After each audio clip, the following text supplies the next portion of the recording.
Lockdown से पहले गीता के घर का नजारा कुछ ऐसा था कि रोहन ऑफिस जाता था और शिविन स्कूल। जिनके घर से जाने के बाद गीता काम खत्म करके बाकी समय आराम करती थी। लेकिन लॉकडाउन के बाद ऑफिस और स्कूल घर में ही खुल गए और इससे गीता का हाल वो तो आपको देखने में ही मजा आएगा। शिविन, ओ शिविन, महाराज उठने के लिए क्या 21 तोपों की सलामी लेंगे? अरे बिस्तर से बाहर निकल, ऑनलाइन क्लास स्टार्ट होने वाली है। अरे तुम भी हद करती हो, स्पीकर की तरह चिल्लाने की क्या जरूरत है? दिख नहीं रहा मेरी कॉन्फ्रेंस चल रही है। अब कैमरा और स्पीकर ऑन कर रहा हूँ, मुझे कोई शोर नहीं चाहिए। इस पर जैसे ही रोहन लैपटॉप का कैमरा और स्पीकर ऑन करता है तभी कुकर की सीटी बजती है। करा लो अब इसे चुप, लॉकडाउन नहीं हुआ, मेरी मौत का फरमान जारी हो गया। दोनों बाप बेटे ने नाक में दम किया हुआ है।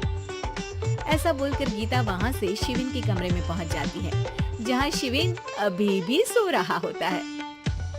ओ आलसी, अब अगर 5 मिनट में नहीं उठाना तो आज तेरा गेम और YouTube कैंसिल। माँ की बात सुनकर शिविन बिना 1 मिनट गवाए उठ खड़ा होता है। उठ गया, अभी नागर भी आता हूँ। ये नाटक कहीं और, मुंह पर गीला कपड़ा मार और पढ़ने बैठ। शिविन की ऑनलाइन क्लास स्टार्ट हो जाती है, जिस पर गीता उसे वहाँ बिठाकर रसोई में चली जाती है। थोड़ी देर में उसे कमरे से कुछ आवाज सुनाई देती है, जिसे सुनकर वो कमरे में वापस आती है। हाय राम, तुझे क्लास अटेंड करने के लिए बोला था, कैमरा ऑफ करके बिस्तर पर नाचने के लिए नहीं बोला था। मम्मी मुझे कुछ समझ नहीं आ रहा, आप बाद में पढ़ा देना ना, वैसे भी अटेंडेंस तो लगी गई है।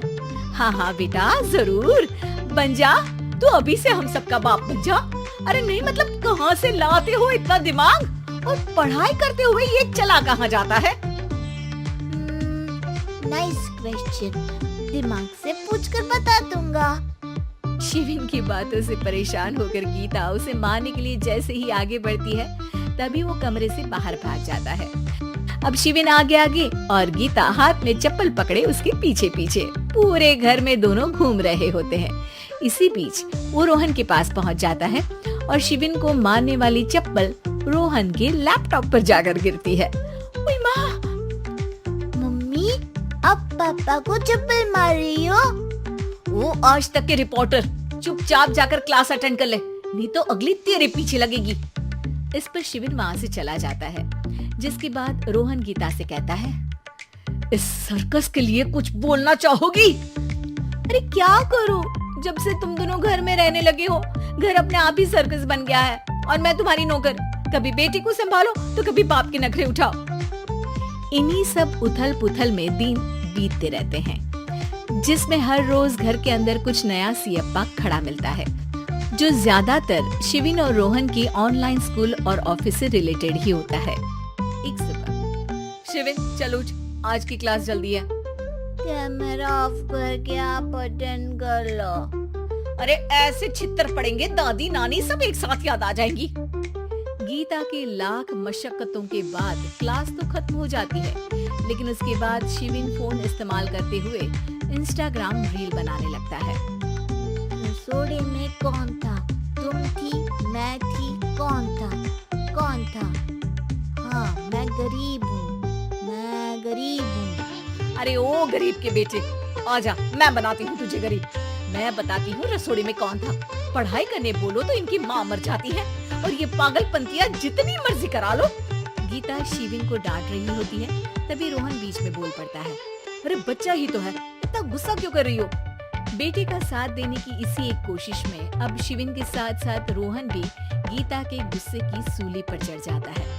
अगर बेटे पर इतना ही प्यार आ रहा है तो इसे क्लास अटेंड क्यों नहीं कराते, इसका होमवर्क क्यों नहीं कराते? उस समय तो बहुत जल्दी मीटिंग आ जाती है, वो काम मैं करूं और यहाँ इस बेफिजूली की चीज में तरफदारी करके बन जाओ महान। हे भगवान, कोई तो इनके ऑफिस और स्कूल खुलवाओ, मैं इन्हें और घर में नहीं सह सकती। अरे कुछ और मांग लेती, क्योंकि तुम्हारी ये विश इस साल तो पूरी होने से रही, कोरोना। हाय नास पिटे ने जिंदगी ही बर्बाद कर दी। खाए कोई, पचाए कोई, कल मुझे चुन चुन कर सबको मेरी बद्दुआ लगेगी। उन्होंने दुनिया का और इन बाप बेटे दोनों ने मेरा जीना मुश्किल कर दिया। गीता वहाँ से चली जाती है, जिसके बाद रोहन शिविन से कहता है, अरे तुम्हारी मम्मी इतनी भड़की हुई क्यों है? आपकी वजह से पूरा समय घर में रहते हो और उस पर कोई काम कराने की जगह बस ऑर्डर देते रहते हो। अच्छा बेटे, सारा इल्जाम मुझ पर, पूरा दिन तो वो तुम पर ही चिल्लाती है। हाँ, मतलब दोनों का 50-50 है, कुछ करना पड़ेगा। वो कहते ना, make the best out of worst. I have an idea. वैसे तुम्हारी माँ सही कहती है, बहुत जुबान चलाने लगे हो, कम बोला करो। अगली सुबह रोहन और शिविन अपनी गलती को सुधारने के लिए गीता के उठने से पहले घर का आधा काम खत्म कर देते हैं, जिसे देखकर गीता खुश हो जाती है और फिर बाकी बचा काम वो तीनों मिलकर पूरा कर लेते हैं। जिसके बाद अब वो सब मिल बांट कर हर काम में एक दूसरे की मदद करते हुए लॉकडाउन का मजा लेने लगते हैं।